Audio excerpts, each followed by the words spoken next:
Alright, in today's video we're going to take you along as we attempt to manufacture our own wedding find your seat sign. Yes, we were thinking about buying one of these online. They go for between what? 50 and 80. You know, we're probably into this around $50 now. In hindsight, we probably should have just bought one, but we're going to proceed forward. Anyway, this is the piece of wood that we decided to use. This is 1/4 inch blonde wood we purchased from Lowe's. This is 2 foot by 4 foot. And how much was that? Like 18 bucks or something like that? Yeah. We also have some stain. Now, I had this scrap piece of wood laying around and we decided to test a few different stains here. So we have Jacobean. Am I pronouncing that right? I think I am. And that's made by Minwax. That's what we're going to go with. It's that nice dark brown color. Here's what clear poly looks like. We also have a chestnut stain and a slate stain. So if you're going for something different, we just wanted to show you what some different stains may look like. So what else do we have for this project? We have a couple stain applicators. We also have some twine. This is Blue Hawk twine. This is a pretty nice decorative style twine, and also these clothespins. So we do have to finalize where we're going to string this up. We plan to attach this to the back of the board with hot glue. That may change, but anyway, let's get started with staining this piece of wood.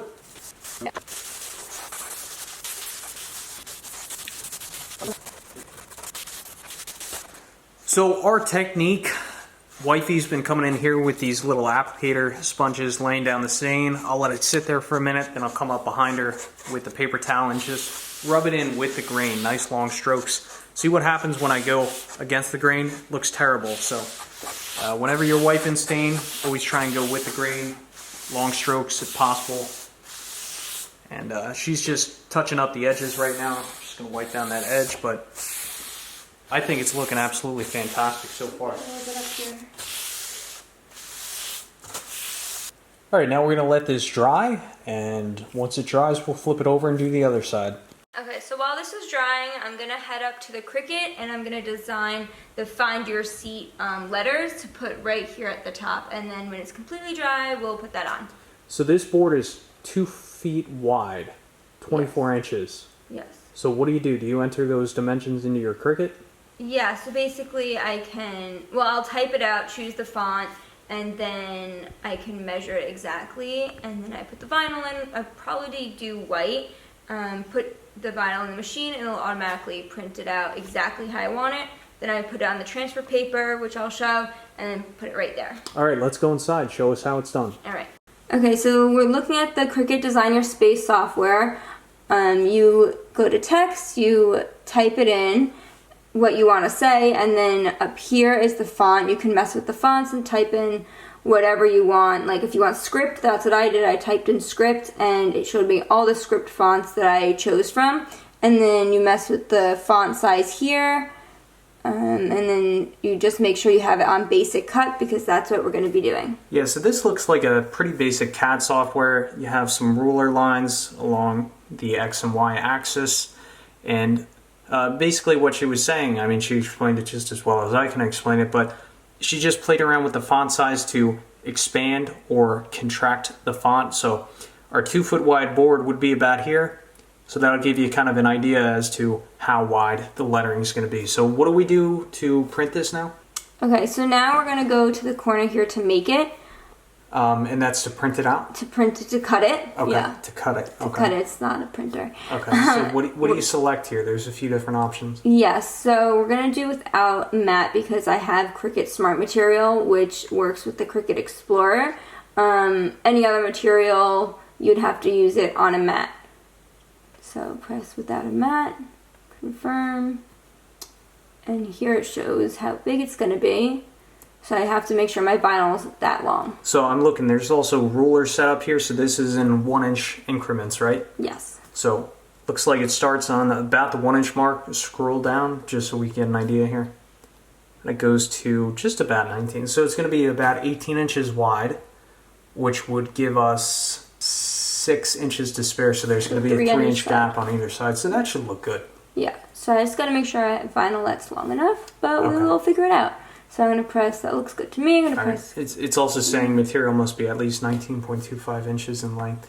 Yeah, so we'll see what I have. Okay. Press continue. So do you need to load that now or?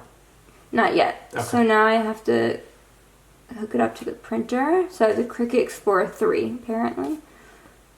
So it's Bluetooth. I already turned the Cricut on, so it's just looking for it.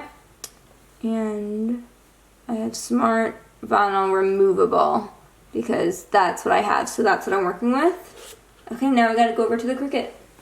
Okay, so as you can see, the loading button is blinking. That means the machine is ready to load. I have my vinyl here. I'm just gonna use the white removable on the back. It says exactly what it is. Can you see that? Mm-hmm. So I can double check. I'm gonna load it in right here. Just hold it there so it doesn't fall. Press the load button. Right now the machine is measuring to make sure that I have enough vinyl. So this is the test. Looks like I do. Now we wait. Okay.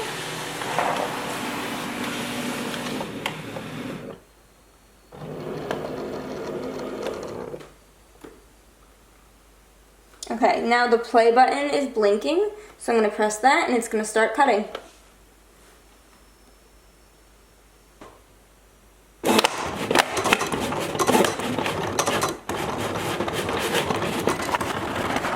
Alright, so the machine has finished cutting. I'm going to press the release button. That's just going to fall. I always turn it off after and just close it up. Okay, so now we have the words all here. I'm gonna have to cut this out and I'll show you the next steps after. Okay, so I got out the rubbing tool and the weeding tool. So now we're gonna just take off all the extra so all that shows is the white letters that we need. So I typically just kind of poke a hole in the corner where I know I don't have anything important. Pull up. And with big letters it's easier. With the smaller the writing or the image, the harder it is to pull it off.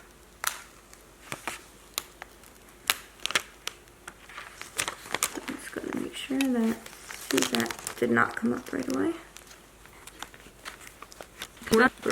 Okay, so I have weeded out the insides and taken the whole vinyl off. All we have is our letters. Now I'm just going to put it on the transfer paper, so I have to peel this off.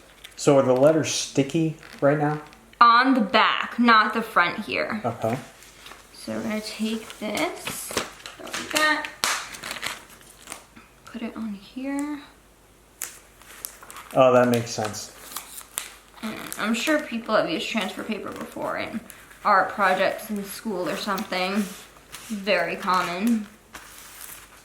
Okay, and then you take the rubby tool as you go into a harder surface, and you kind of just rub on the letters, and then you just keep checking to make sure that the letters have stuck to the transfer paper and are not on the white anymore. And once that's there, then we'll bring it downstairs.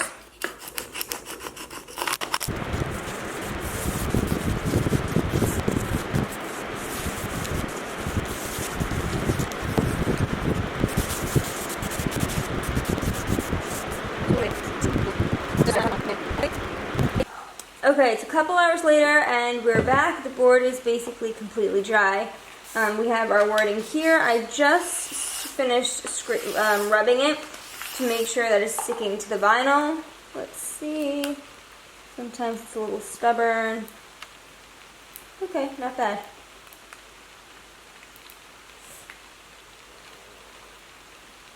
So I'm just gonna peel this off, make sure everything is attached to the transfer paper. And we measured 3 1/4 off the edges, so. To ensure that it is centered. Right, now I have to attempt to find, there's one line.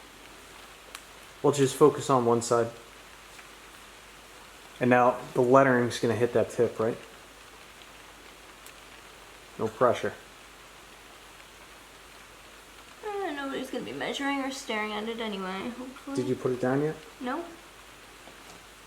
Take a look at the top of the T. Yeah? Look how the space, it's a little bit tighter there, so I'd bring that down a little bit. That's how it's supposed to be. Huh? I would say they should be the same distance. How's that? More. I'm going to place it down, press all the way across. Okay, now I'm going to take the rubbing tool again. Not as hard as before, as when I was going on the transfer paper, but I'm going to scrape it a little bit. Okay, so I just scraped this a couple times to ensure it's sticking to the board securely. Now, the final result. Let's peel this off and see how we did.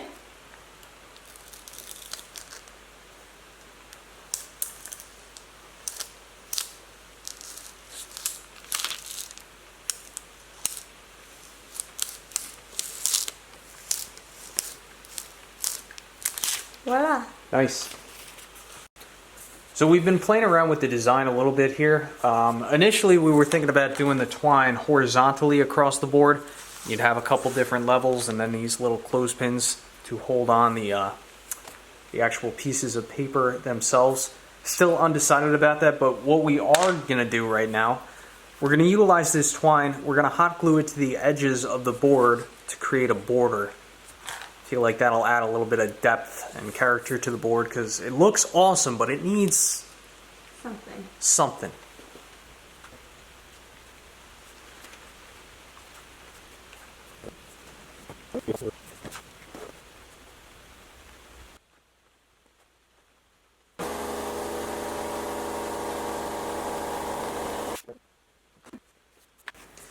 Alright, ladies and gentlemen, we have finished constructing the border and I think it came out exceptionally well. What do you think? I love it. Alright, perfect.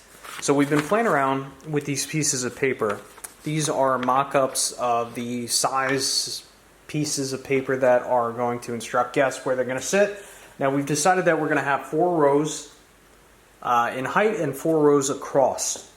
So just did a couple calculations. I determined that we're going to have a piece of twine every 11 inches. So what's going to happen? Twine's going to get glued on the ends, maybe once in the middle, and then you're going to have these clothespins to kind of hold up the pieces of paper. Yep. Right? All right, so let's get these pieces of twine on now. I think what we're going to do, we're going to glue on one side, leave the string long, and we'll flip it around and then we'll glue it. I don't understand. You just tell me where to glue. So you see this mark? Yeah. I want like a line and I want it kind of heavy.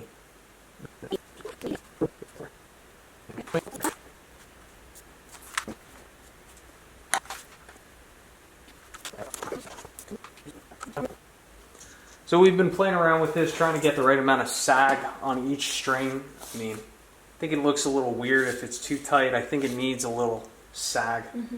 What do you think about there? Yeah, I think that's good. Alright, so we have that. I'm going to cut this twine. Let's go.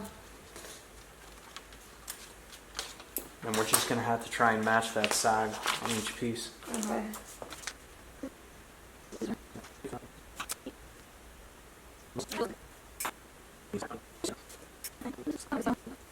Okay, so here's the final product. Obviously we don't have the actual table numbers with the people on it because we have not done that yet.